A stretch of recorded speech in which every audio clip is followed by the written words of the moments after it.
Mr. Small was very small, probably the smallest person you've ever seen in your whole life. Or perhaps the smallest person you've never seen in your whole life, because he was so small you probably wouldn't see him anyway. Mr. Small was about as big as a pin, which isn't very big at all. So perhaps we should say that Mr. Small was as small as a pin. Mr. Small lived in a small house underneath a daisy at the bottom of Mr. Robinson's garden. It was a very nice house, although very tiny, and it suited Mr. Small very well indeed. He liked living there. Now, this story is all about the time Mr. Small decided to get a job. The trouble was, what sort of job could Mr. Small do? After all, there aren't that many small jobs. Mr. Small had thought about it for a long time, but hadn't had any ideas. Not one. He was thinking about it now, while he was having lunch. He was having half a pea, 1 crumb, and a drop of lemonade. Mr. Small thought and thought while he was eating his big lunch, but it was no use. Thinking just made him thirsty, so he had another drop of lemonade. I know, he thought to himself. After lunch, I'll go and see Mr. Robinson and ask his advice. So after lunch, he left his house and walked to Mr. Robinson's house at the top of the garden. It was quite a long walk for somebody as small as Mr. Small, and halfway there he stopped for a rest. He sat on a pebble, feeling quite out of breath. A worm crawled by and stopped. "Good afternoon, Mr. Small," said the worm. "Good afternoon, Walter," said Mr. Small to the worm, who he knew quite well. "Out for a walk, are you?" asked Walter. "Going to see Mr. Robinson," replied Mr. Small. "Oh," said Walter. "About a job," added Mr. Small. "Oh," said Walter the worm again, and crawled off. Walter was a worm of very few words. After he rested for a while, Mr. Small set off again and walked all the rest of the way to Mr. Robinson's house without stopping once. When he got there, he climbed up the steps to Mr. Robinson's back door. He knocked on the door. Nobody heard him. He knocked again at the door. Nobody heard him. The trouble was, you see, that if you're as small as Mr. Small, you don't have a very loud knock.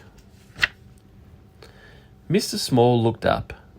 There, high above his head, was a doorbell. "How can I ring the bell when I can't reach it?" thought Mr. Small to himself. He started to climb up the wall, brick by brick, to reach the bell. He climbed up 4 bricks when he made the mistake of looking down. "Oh dear," he said, and fell. Bang! "Ouch," said Mr. Small, rubbing his head. Just then Mr. Small heard footsteps. It was the postman. The postman came to the door, posted his letters, and was just about to leave when he heard a voice. "Hello," said the voice. The postman looked down. "Hello," he said to Mr. Small. "Who are you?" "I'm Mr. Small," said Mr. Small. "Will you ring the bell for me?" "Of course I will," replied the postman in answer to Mr. Small's question. And reaching out, he pressed the bell with his finger. "Thank you," said Mr. Small. "My pleasure," said the postman, and off he went. Mr. Small heard footsteps coming to the door, and the door opened. Mr. Robinson opened the door and looked out. "Funny," he said, "I'm sure I heard somebody ring the bell." He was about to shut the door when he heard a little voice. "Hello," said the little voice. "Hello, Mr. Robinson." Mr. Robinson looked down and down. "Hello," he said. "What are you doing here?"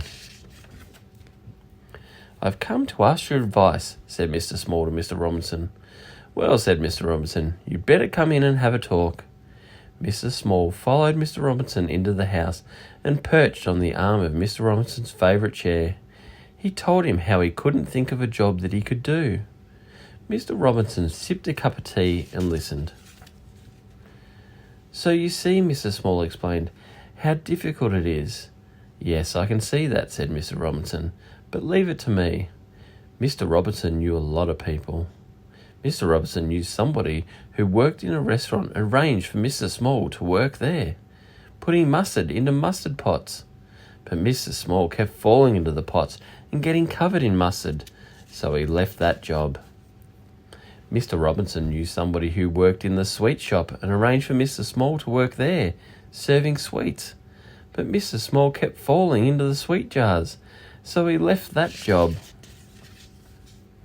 Mr. Robinson knew somebody who worked in a place where they made matches and arranged for Mr. Small to work there, packing matches into boxes. But Mr. Small kept getting shut in the boxes with the matches, so he left that job. Mr. Robinson knew someone who worked on a farm and arranged for Mr. Small to work there, sorting out the brown eggs from the white eggs. But Mr. Small kept getting trapped by the eggs, so he left that job. "What are we going to do with you, Mr. Robinson?" asked Mr. Small one evening. "Don't know," said Mr. Small in a small voice. "I've got one more idea," said Mr. Robinson. "I know somebody who writes children's books. Perhaps you could work for him." So, the following day, Mr. Robinson took Mr. Small to meet the man who wrote children's books. "Can I work for you?" Mr. Small asked the man. "Yes, you can," replied the man. "Pass me that pencil and tell me about all the jobs you've been doing. Then I'll write a book about it. I'll call it Mr. Small," he added. "But children won't want to read a book about me," exclaimed Mr. Small. "Yes, they will," replied the man. "They'll like it very much." And you did.